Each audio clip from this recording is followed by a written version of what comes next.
Hai semuanya, Assalamualaikum warahmatullahi wabarakatuh.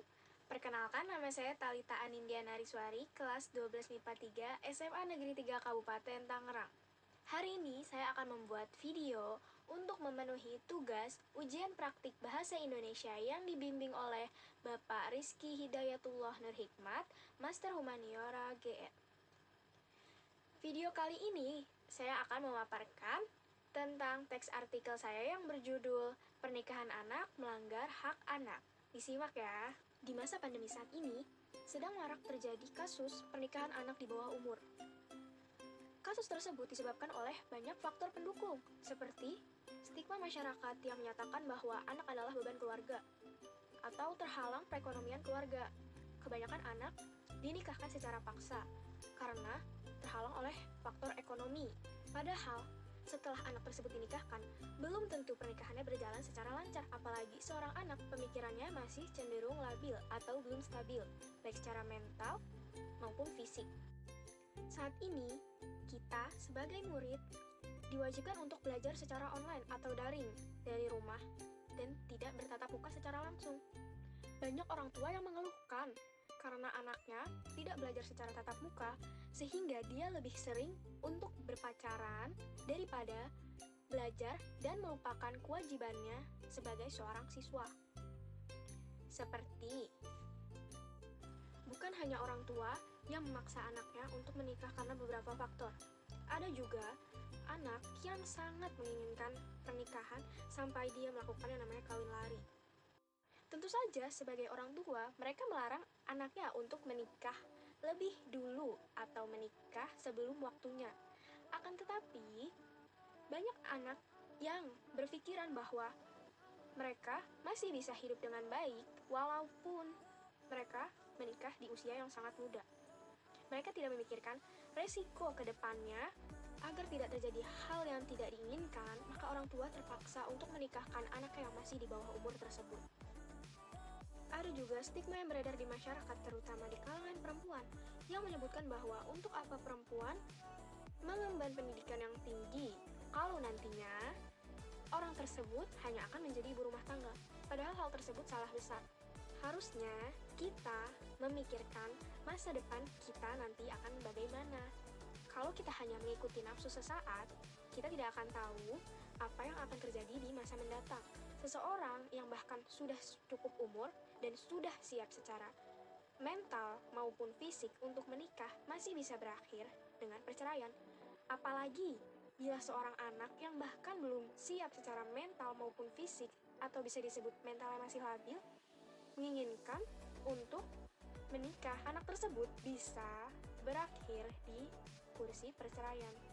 Pada pasal 7 ayat 1 Undang-Undang Nomor 1 Tahun 1974 menyatakan bahwa pernikahan hanya diizinkan apabila pihak pria berumur 19 tahun dan pihak wanita sudah mencapai umur 16 tahun.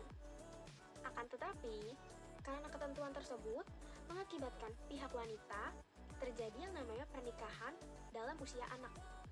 Karena berdasarkan pasal 1 ayat 1 Undang-Undang tentang perubahan atas Undang-Undang Nomor 23 Tahun 2002 tentang perlindungan anak yang menyatakan bahwa anak adalah seseorang yang belum berumur 18 tahun, termasuk anak yang masih dalam kandungan.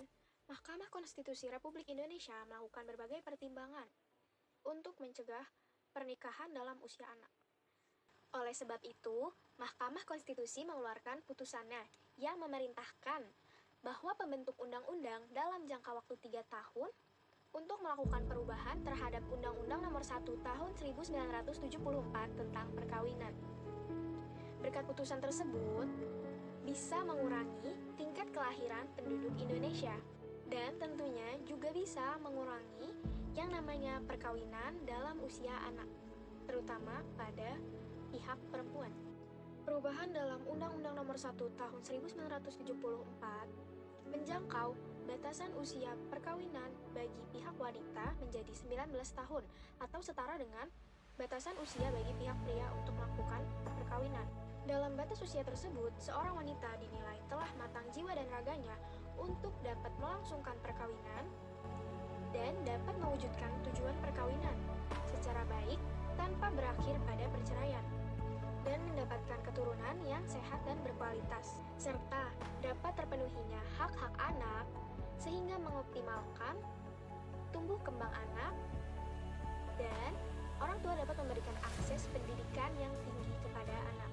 Pernikahan pada usia anak juga meningkatkan tingkat kematian pada ibu dan bayi karena kehamilan di usia muda. Kehamilan di usia remaja juga meningkatkan resiko bayi lahir prematur, berat badan bayi lahir rendah, dan yang terburuk adalah tingkat kematian ibu dan bayi, serta tingginya tingkat aborsi pada usia remaja karena kehamilan yang tidak diinginkan. Tidak hanya itu, wanita di bawah usia 20 tahun umumnya belum memiliki pengetahuan seputar kehamilan hingga persalinan, dan juga mereka belum siap secara fisik maupun mental. Sehingga hal tersebut juga termasuk dalam dampak negatif akibat pernikahan dalam usia anak. Seorang anak juga memiliki hak. Hak tersebut harus dijunjung, baik anak itu sendiri maupun orang tua dan pemerintah. Hak anak menurut Konvensi Anak PBB diantaranya adalah hak untuk bermain, hak untuk mendapatkan pendidikan, hak untuk mendapatkan perlindungan, hak untuk mendapatkan identitas, hak untuk mendapatkan status kebangsaan, hak untuk mendapatkan makanan, hak untuk mendapatkan akses kesehatan, hak untuk mendapatkan rekreasi, hak untuk mendapatkan kesamaan, serta hak untuk mendapatkan peran dalam pembangunan. Hak-hak tersebut harus dipenuhi oleh seorang anak. Agar terpenuhinya hak-hak tersebut, kita sebagai seorang anak, orang tua, juga pemerintah harus bekerja sama untuk memenuhi hak-hak tersebut dan menjunjung tinggi hak-hak tersebut.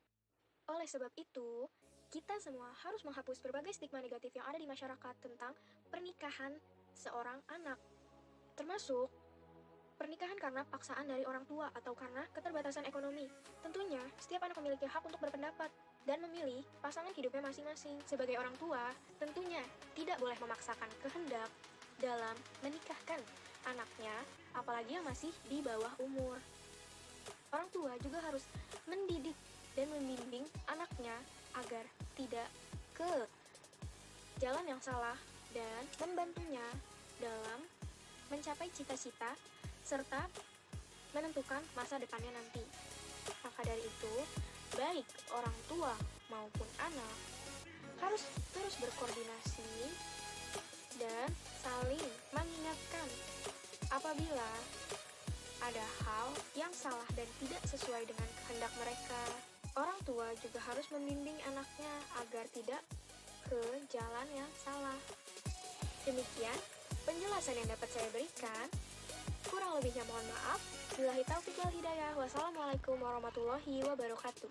Terima kasih sudah menonton.